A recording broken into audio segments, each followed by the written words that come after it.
Oh, hey, I didn't see you there. This week's Nature Now is all about birding. The amazing thing about birding is that it can be done by anyone, anywhere, and any time of the year. There are only two tools that you need to bird, and those are your eyes and your ears. Binoculars and a field guide are an added bonus, if you have them.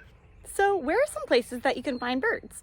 Perhaps you see birds at your feeder, or birds soaring in the sky, or in a tree, or birds on a wire, or birds on the ground, maybe hummingbirds at a hummingbird feeder.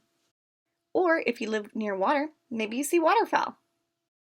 Maybe you see signs of birds like bird poop, or maybe you find a bird feather on the ground.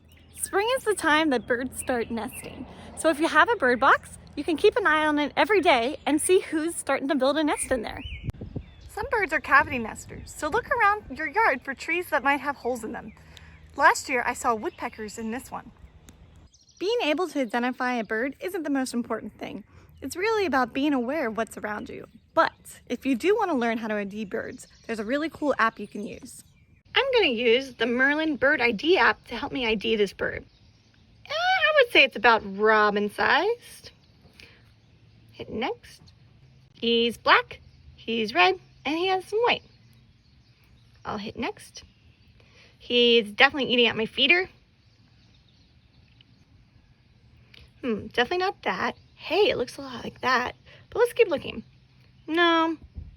Oh, it looks like that too. How do I know between the two? Wow, this one says, black and white plumage nearly identical to the larger hairy, but note the short bill, shorter than the head. Oh yeah, our bird definitely has a short bill. Not quite as long as this guy's. This one says the bird's bill is the length of its head. Nope, it's definitely not that. It is my downy. I can also hit the play sound. Yeah, I've definitely heard that. That's my bird, a downy woodpecker. Maybe you're not seeing any birds, but another way you can see who's in your yard is by listening.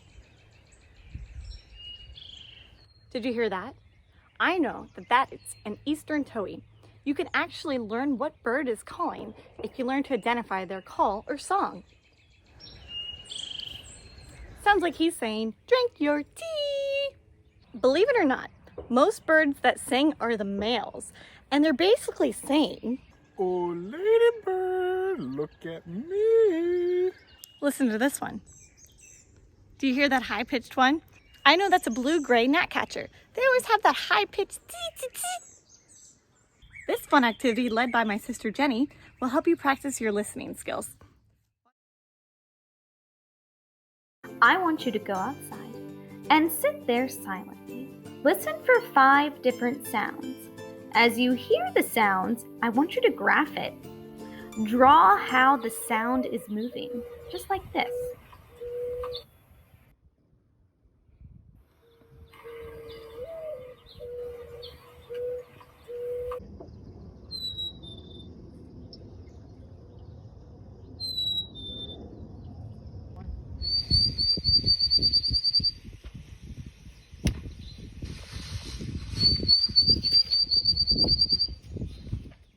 Taking the time to listen and look for who's in your backyard really gives you an idea of who your bird neighbors are.